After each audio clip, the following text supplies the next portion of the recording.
Home study zone YouTube channel पर स्वागत है। आज अपन जो बिल्कुल बिना समय गंवाए सीधे अपने टॉपिक पे चलते हैं, क्योंकि आपके एग्ज़ाम बहुत नज़दीक है, कुछ दिन शेष बचे हैं। तो इस जो मेंटल एबिलिटी, जो मानसिक योग्यता, जो रीजनिंग है, इनका आपके एग्ज़ाम के अंदर बहुत ही बड़ा रोल है। इसके अंदर जो ये टॉपिक है, अपने से पहले वाले वीडियो के अंदर जो सांकेतिक भाषा परीक्षण के बारे में अध्ययन किया था और एक दो क्वेश्चन हल भी किए थे। आशा करता हूँ आप सभी को अच्छी तरह से समझ में आया होगा। आज अपन टाइप सेकंड लेते हैं। पहले वाले टाइप के अंदर यदि वर्णों का कोड वर्ण के रूप में लिखा हुआ आए तो उनको हल करने का तरीका समझा था। आज का जो अपना टाइप सेकंड होगा, जो वर्ण तो दिए होंगे, उसका कोड है जो अंक के रूप में आ जाए तो अपने सामने बहुत बड़ी समस्या आ जाती है। तो इन्हीं समस्या का निराकरण करते हुए अपन टाइप सेकंड का क्वेश्चन लेते हैं। सीधे चलते हैं क्वेश्चन की ओर। हाँ, तो क्वेश्चन है अपना कि यदि किसी सांकेतिक भाषा में RINGS को 1891471 लिखा जाता है तो उसी भाषा में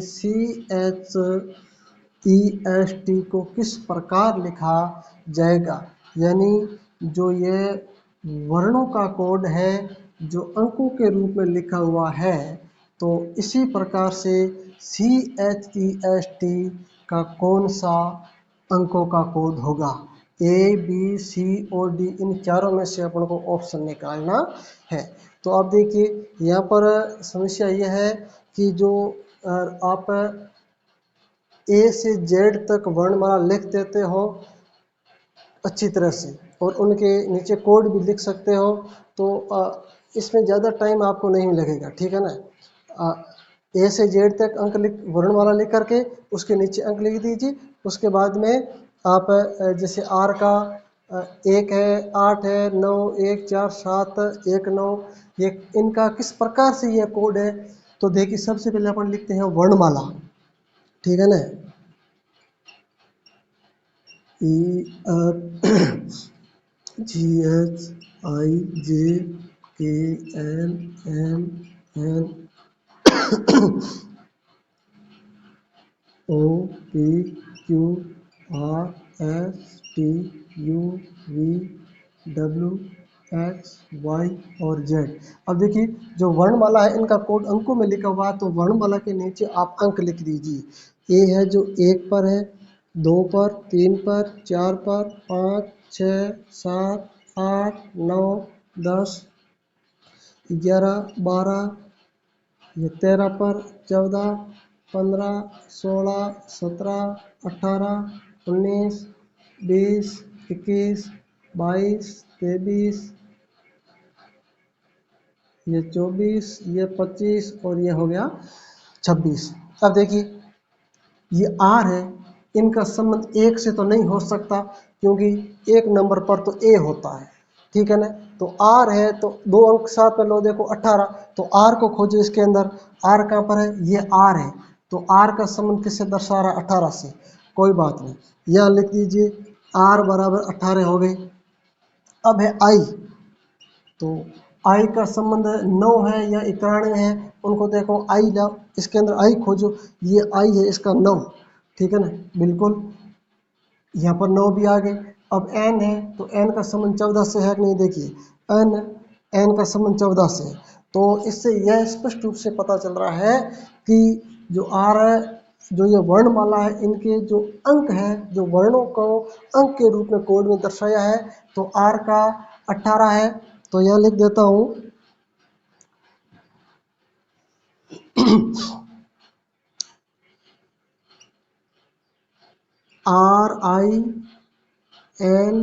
RINGS, इसका संबंध देखिए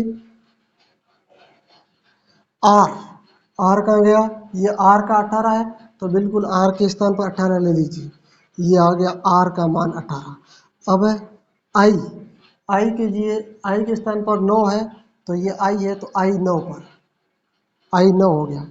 अब N को लो, N कहाँ पर है, N 14 पर है, तो ये मान इसका 14 आ रहा है, तो यहाँ पर लिख दीजिए 14। अब जी है, तो जी के स्थान पर जी कहाँ गया, ये जी के स्थान पर 7, तो यहाँ पर ये 7 है। ठीक है, अब बचा है एस है, तो एस कौन से स्थान पर है, एस है 19वें स्थान पर, तो यहाँ पर 19 लिखा हुआ है, बिल्कुल सही है, तो एस के स्थान पर होगा 19।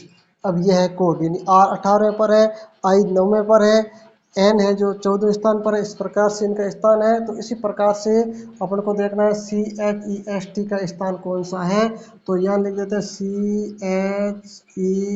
CHEST।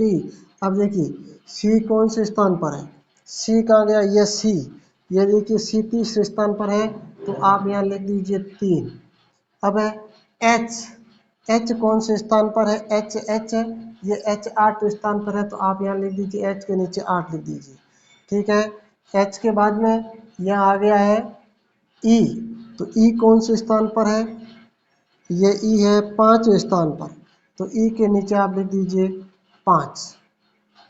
ठीक है, अब ये एस कौन से स्थान पर है, ये एस है 19वें स्थान पर, तो यहाँ लिख दीजिए आप 19। अब बचा है टी, अब टी कौन से स्थान पर है, ये टी है 20वें स्थान पर, तो टी के नीचे 20 लिख दीजिए। अब जो आपको ये अंक दे रखे हैं, ये अंक आप इन ऑप्शन के अंदर देखो कहीं ना कहीं मिल रहे हैं क्या, 38 51 920, 38 51 921 है, यह नहीं होगा, यह 914 यह भी नहीं होगा, यह 917 यह 920 है, यह भी नहीं होगा। अब देखिए 38 51 920 है, तो 38 51 920 है, ऑप्शन नंबर आपका डी है जो सही होगा।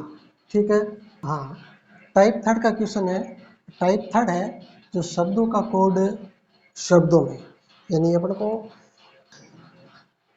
टाइप थर्ड है शब्दों का कोड शब्दों में, यानी अपन को शब्द दे रखे होते हैं और उसके सामने भी शब्द होते हैं, शब्द को शब्द के रूप में कोड के रूप में लिखा हुआ होता है और अपन को उनमें से आंसर खोजना है। यह क्वेश्चन है, देखिए, यदि चोर को सिपाही कहे, क्वेश्चन को अच्छी तरह से समझना, इस प्रकार के क्वेश्चन है, बिल्कुल सिंपल है, मगर आप जल्दबाजी में उसको गलत करते, ज़्यादा टाइम भी नहीं लेगा, केवल 1 मिनट का ही काम है। यदि चोर को सिपाही कहे और सिपाही को डकैत, चोर को सिपाही कह रहा है और सिपाही को डकैत कह रहा है, देखिए अनोखा ही क्वेश्चन है। डकैत को न्यायाधीश कहे, अब डकैत को न्यायाधीश की कहते हैं, न्यायाधीश को लुटेरा, न्यायाधीश को क्या कहा है, लुटेरा का है, और लुटेरा को वकील, लुटेरा को वकील, और वकील को शिक्षक कहे, तो न्यायालय में फैसला कौन करेगा। अपने पास में ऑप्शन है, ए में वकील, बी पर है सिपाही, सी पर है न्यायाधीश और डी पर है लुटेरा। अब बच्चे क्या करते हैं, यदि ऑप्शन न्यायाधीश देख लिया, सीधा सी लिख देते हैं, तो गलत माना जाएगा, क्योंकि यहाँ पर है जो चोर है, चोर को सिपाही का है, सिपाही को डकैत का है और डकैत को न्यायाधीश का है, न्यायाधीश को लुटेरा का है, न्यायाधीश को लुटेरा का है, लुटेरे को वकील और वकील को शिक्षक बोला है। ठीक है ना, तो देखिए सबसे पहले चोर को सिपाही, तो यहाँ लिख दीजिए आप, चोर है तो चोर को सिपाही बोला है, क्या बोला है, चोर को सिपाही, और सिपाही को डकैत बोला है, सिपाही को डकैत, सिपाही को डकैत बोला है, और डकैत को न्यायाधीश बोला है, डकैत को क्या बोला है, न्यायाधीश, और न्यायाधीश को लुटेरा बोला है, न्यायाधीश को क्या बोला है, लुटेरा, और लुटेरे को वकील बोला है, लुटेरा को क्या बोला है, वकील, और वकील को शिक्षक बोला है, वकील को शिक्षक। अब देखिए क्वेश्चन को आप दोबारा अच्छी तरह से समझना, पूछा क्या है कि न्यायालय में फैसला कौन करेगा, तो यहाँ पर देखिए चोर को सिपाही का है, सिपाही को डकैत का है, और डकैत को न्यायाधीश का है, अब डकैत को क्या बोला है? न्यायाधीश। अब यहाँ आइए देखिए, यह डकैत है, इसको क्या बोला है? न्यायाधीश। और न्यायाधीश को लुटेरा बोला है। न्यायाधीश को क्या बोला है? लुटेरा। और लुटेरे को वकील। अब देखिए, न्यायालय में फैसला कौन सुनाता है? न्यायाधीश सुनाता है ना। तो न्यायाधीश को क्या बोला है? वहाँ से आप पकड़ो क्वेश्चन अच्छी तरह से, आपका सही होगा। अब न्यायाधीश फैसला सुनाता है न्यायालय में, तो यहाँ पर न्यायाधीश को बोला क्या है? लुटेरा। क्या बोला है? लुटेरा। अब ऑप्शन के अंदर देखिए, लुटेरा कहीं है कि नहीं है? वकील है, सिपाही है, न्यायाधीश है और यह है लुटेरा। ऑप्शन नंबर 4 आपका सही माना जाएगा। क्योंकि अब देखिए, वास्तविक न्यायालय में लुटेरा तो फैसला नहीं सुनाता है, ठीक है ना। सुनाता कौन है? न्यायाधीश। मगर अपन को क्वेश्चन सही करने के लिए आपको ऑप्शन में लुटेरा है जो लिखना ही पड़ेगा, ठीक है ना। क्योंकि न्यायाधीश को अन्य नाम से कोड में, उसके कोड वर्ड है, कोड में क्या बोला है? लुटेरा बोला है। यानी चोर का कोड सिपाही है, सिपाही का कोड डकैत है, डकैत का कोड न्यायाधीश है, न्यायाधीश का कोड न्यायाधीश का कोड लुटेरा है, और लुटेरे का कोड वकील है, और वकील का कोड क्या है? शिक्षक है। तो अपन को तो देखना है न्यायाधीश का, क्योंकि फैसला न्यायाधीश सुनाता है। तो न्यायाधीश का कोड क्या है? लुटेरा है। तो यही अपना आंसर निकलेगा। ऑप्शन नंबर 4 आपका सही माना जाएगा। हाँ, टाइप नंबर 4 है। तो एक्स का मान है जो अंग्रेजी वर्णमाला पर आधारित होता है। तो इसके अंदर क्वेश्चन दे रखा है कि यदि ACL को 16 लिखा गया हो तो SSE को क्या लिखा जाएगा? ए के अंदर 26, बी के अंदर 28, सी के अंदर 34 और डी के अंदर 32 है। तो सीधे देख करके तो आंसर नहीं बता सकते। अपन क्वेश्चन को हल करेंगे। अब देखिए कि अंग्रेजी वर्णमाला के अंदर यहाँ पर लिखा हुआ है कि ACL को 16 लिखा, तो कहीं न कहीं ACL है, इनका कोड 16 है। तो ऐसे नहीं लिख सकते, अपन A से Z तक वर्णमाला लिखेंगे, उनके नीचे उनके क्रमांक लिखेंगे, और फिर A, C और L 3 वर्ण को खोजेंगे, उनके क्रमांक को देखेंगे। यहाँ तो क्रमांकों का गुणा किया है, यहाँ क्रमांकों की जोड़ की है, तभी जाकर के यह 16 है। यह क्रमांकों का वर्ग किया है। किस प्रकार से इनका कोड जो ACL का 16 लिखा है, अपन देखते हैं। देखिए, वर्णमाला लिखो ABCDEFG। ये जो सांकेतिक भाषा कोडिंग डिकोडिंग है, तो इनके अंदर हर क्वेश्चन के अंदर इन वर्णमाला के बिना कोई भी क्वेश्चन को हल करना पॉसिबल नहीं है, ठीक है। HIJKLMNOPQRSTUVWXY और Z। अब देखिए, ACL को 16 लिखा है, तो इसके अंदर अंक है, तो इनके नीचे अंक लिख दीजिए आप। 1 2 3 4 5 6 7 8 9 10 11 12 13 14 15 16 17 18 19 20 21 22 23 24, ये 25 और ये 26। अब देखिए, आप यहाँ लाइए ACL बराबर कितना है? 16 दे रखा है। तो अपन को याद क्या करना है? SSE का जो कोड क्या आएगा? 26 आएगा, 28 आएगा, 34 आएगा और 32 आएगा, ठीक है ना। तो आप देखिए, ACL, इसमें सबसे पहले आप A को खोजो। A बराबर 1, A के नीचे 1 लिखा है।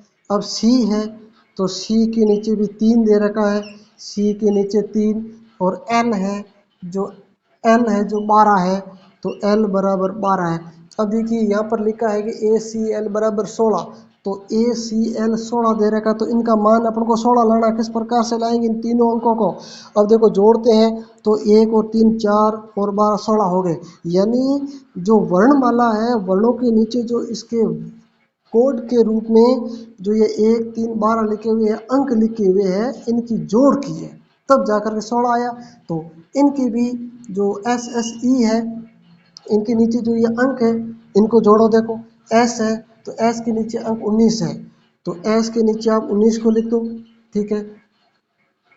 अब H है, तो H 8 पे है, तो H है 8 पर। और E है, तो E यहाँ पर है 5 नंबर पर है, तो यह E और यहाँ 5। अब इस प्रकार से इनको भी लिखा था, इनके नीचे भी लिख दिए। अब इनकी जोड़ किए तब जाकर के 16 आए हैं, तो इनका भी योग करो कितना आता देखिए। 8, 5 और 19 कितने होते हैं देखिए। 19 और 5 24 हो गए, 24 और 8 कितने होते हैं, 32 हो गए।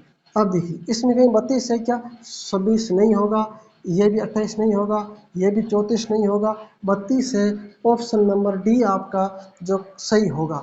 तो इस प्रकार से जो अक्षरों का मान है जो अंग्रेजी वर्णमाला पर आ जाए, तो आप इस प्रकार से जैसे ACL का 16 आया है, तो SSE का भी अपने ज्ञात कर लिया, कितना आ गया, 32 आ गया। इस प्रकार के क्वेश्चन आपको हर एग्जाम के अंदर देखने को मिलता है, ठीक है। चाहे PTT हो, चाहे BSTC हो, चाहे राजस्थान पुलिस एग्जाम हो, चाहे कोई भी हो, उसके अंदर आपको ऐसे क्वेश्चन दिखेंगे। आप अच्छी तरह से इसको देखना, ठीक है। चलते हैं आगे।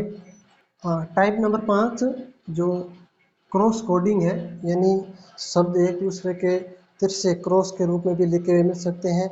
यानी पहले का स्थान तीसरा हो सकता है, तीसरे का पहला हो सकता है, पहले का चौथा हो सकता है, चौथे का पहला हो सकता है, ठीक है ना। इस प्रकार से आपको शब्द दे रखे होते हैं। अब देखिए SSIRT, तो SSITR, यानी शब्द देखिए, शब्द वर्ण समान है मगर उसका क्रम चेंज है, ठीक है ना। यहाँ पर S है जो 1 नंबर पर है, तो इसके अंदर S 2 नंबर पर है, इसके अंदर S 2 पर है, तो इसके अंदर S 1 नंबर पर है, ठीक है ना। तो यहाँ पर R लास्ट है, तो यहाँ पर R चौथे नंबर पर है। तो इस प्रकार से अपन को देखना है। इस प्रकार का यदि क्वेश्चन आ जाए तो आप लिखने का तरीका इस प्रकार से करना, SSIRT ऐसे है, इनको इसके नीचे लिख दीजिए आप, SSIT और R। अब देखिए S का संबंध यहाँ पर फर्स्ट पर है, तो यहाँ पर सेकंड पे आ गया, या S सेकंड पर है, तो यहाँ पर यह आ गया फर्स्ट पर। या यह 3 नंबर पर है, तो यह भी I भी 3 नंबर पर है। यह देखिए 4 नंबर पर है, तो यहाँ पर 5 नंबर आ गया। और T है जो 5 पर है, तो यहाँ पर 4 नंबर आ गया। देखिए बिल्कुल विपरीत है, बिल्कुल है विपरीत है। तो S को S से मिलाओ और इस H को H से मिलाओ, I से I हो गया, R को R से मिला दिया और T को T से मिला दिया। देखिए बिल्कुल फर्स्ट सेकंड क्रॉसिंग में चल रहा है, फर्स्ट सेकंड क्रॉसिंग में चल रहा है। तो इस प्रकार से भी इनको करो, इनको यहाँ लिखो, ये PENTS है। तो अब देखिए यहाँ पर S फर्स्ट था, तो यहाँ सेकंड हो गया, तो P फर्स्ट है, तो P को सेकंड लाओ, यहाँ पर P, और यहाँ पर H जो सेकंड था वो H फर्स्ट आ गया, तो E सेकंड है, तो E को आप फर्स्ट में लाओ। N तो यह I था, तो I के नीचे I है, तो N के नीचे आप N को रखो। अब R है जो लास्ट में चला गया, तो T को आप लास्ट में भेज दो और S को आप यहाँ ले आओ। देखिए P से P और E से E, N से N, T को T से मिला दीजिए और S को S से। बिल्कुल इनके जैसा ही फॉर्मेट बना है, बिल्कुल फर्स्ट और सेकंड क्रॉस में चला, तो इसके अंदर फर्स्ट और सेकंड क्रॉस में चला है, बीचों बीच वाला है, और अंतिम वाला ये भी क्रॉस में चला है। तो ऑप्शन देखिए, अब ये कौन से ऑप्शन में, EPNST, तो EPNTS है, ये नहीं होगा, ठीक है। अब EPNST है तो EPNTR है, ये भी नहीं होगा। EPNST बिल्कुल ऑप्शन नंबर आपका 3 है जो सही माना जाएगा, ठीक है। ये हुआ अपना आज कोडिंग डिकोडिंग सांकेतिक भाषा परीक्षण। आपको अच्छी तरह से समझ में आया होगा। आप लगातार मेहनत करते रहिए, ठीक है।